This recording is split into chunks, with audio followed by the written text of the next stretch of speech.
The way Bud Powell uses arpeggios with half steps leading up to them is just beautiful. So today we'll look at two phrases he played on the same solo where he does that. We'll examine how they work and what we can learn from it, and how we can take the concepts and build our own phrases using it as well. So first of all, let's listen to the two phrases.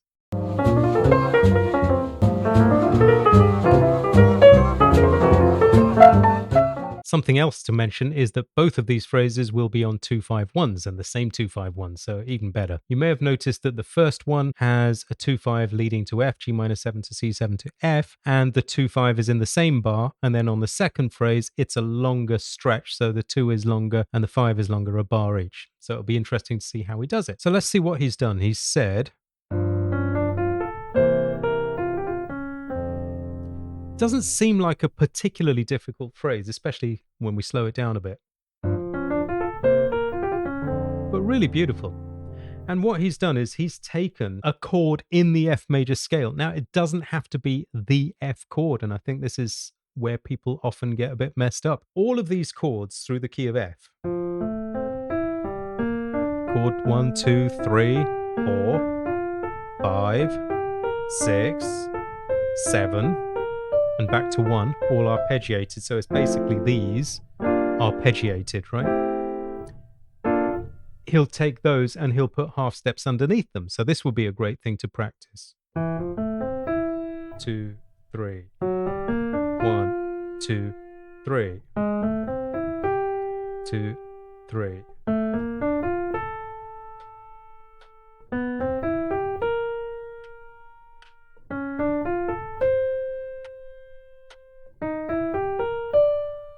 And back home.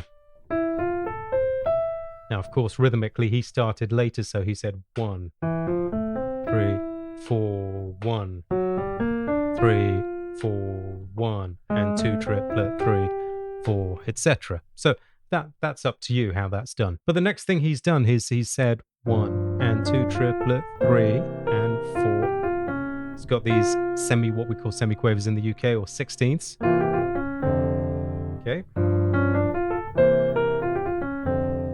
Now, you don't have to even include those sixteenths. In fact, sometimes I like to remove them to see what the phrase sounds like and how it is without the decoration. For example, perfectly lovely phrase. Now, that sort of 16th turn could go in a different place if we wanted it to. So it could be 1. Could have gone at the top like that. We often just go up the scale step and then back down. Like that. Like he did. He did that one, right? All fine. So see what he's done? He's taken the 6th chord in the scale. 1, 2, 3, 4, 5, 6th chord with a half step underneath it. That's all it is. Down the scale. Root. Half step before the landing gets us out on the 5th of F, that's C. Lovely phrase. If you're enjoying this lesson, would you please give it a like, hit the subscribe button and the notification bell so you know when there's new content, and please leave a positive comment as well. It's really helping us to do more of this for you on YouTube. And if it's time to level up your improvisation, then come and see us on Jazz Skills. We'll talk more about that at the end, but for now, let's get back to the lesson. One thing I might try to make that my own, other than switching where the turns go, is pivoting. So pivoting is where we chop off some of the phrase and put it in a different octave. So for example, I'm going to take this section and just put it up the octave. So that'll be like this. All the same notes, just taking that highlighted section and putting it up the octave. Fine. I didn't use the turn that time, did I? So let's try it.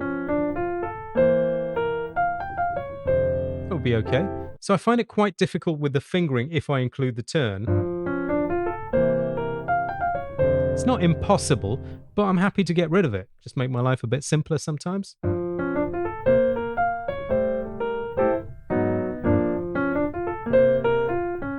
So we've got 3 different ways to play it already. We've got the way it's written, or the way he played it. We've got it without the turn, and we've got it with a pivot.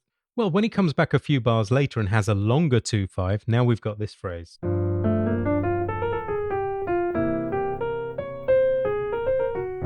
Just beautiful. I love that.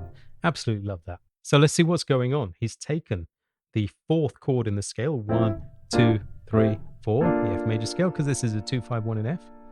By the way, that shouldn't say C7 over E, it's just C7. We don't need that over E, that's just something that happened in the notation. So it's got a half step under it, 1 and 2 triplet 16ths. When he's on C7, he uses the diminished that goes with C7. If you've seen my other videos on this, you'll know about that. Otherwise, I'll link one below at least. Now what he does, you might be wondering where those notes come from. Well, this is to do with the D flat melodic minor scale, which goes well with the C7. We play that all the time, and Bud Powell loves that. He does that all the time as well. So you'll see that.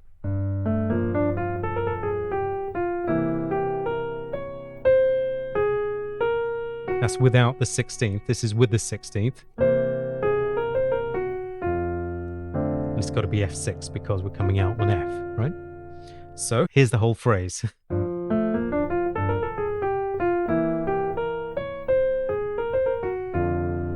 Beautiful, I love that. So the same sort of thing, he's taken the half step under an arpeggio, put in 16th turns, and use some scale stuff, intervals within that D flat or C sharp melodic, but put in one of his turns. And again, a half step approach back to the exit, which is what he did in the initial phrase as well. The first phrase had a half step approach as well. So that time he had, remember this is a C sharp because it's been sharpened once in the bar, C sharp to C, and now he's got F sharp to F as well. He's got 16ths just before that, 16ths just before that. He's got his arpeggio going up. He's got his arpeggio going up. Again, I could make this my own a bit more by using different arpeggios in the scale, or I could decide where the 16th goes, or I could pivot or do anything, you know. So for example, I could just remove the 16th and see how it sounds.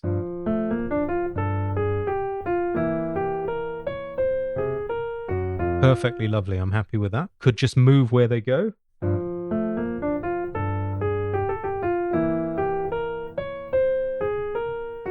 Just change the first one, remove the second one. What I could do is change the diminished. So instead of going straight up it, I'll see what happens if I break it. So let's try that.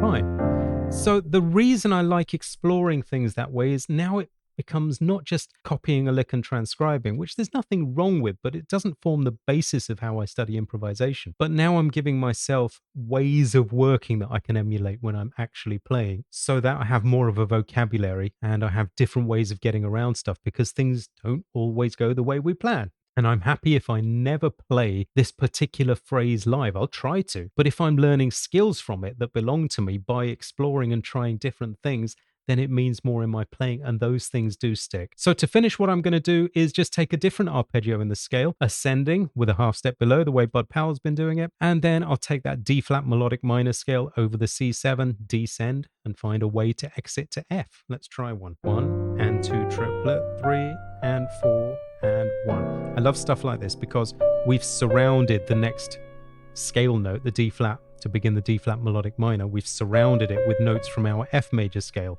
or C7 scale, depending on how you're looking at that. Maybe that's for another day, but let's just call it F for now.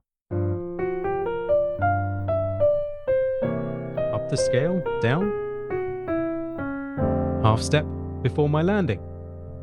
And that's why I love Bud Powell. I hope you enjoyed that, and if it's time to level up your improvisation or any other part of your playing, including getting the basic language skills down, or improvisation, voicings, chord movements, and much more, come and see us on Jazz Skills, where we won't drown you in information, but we'll focus on your transformation with help from me and a vibrant community to get involved in as well. Thanks for watching. Bye for now.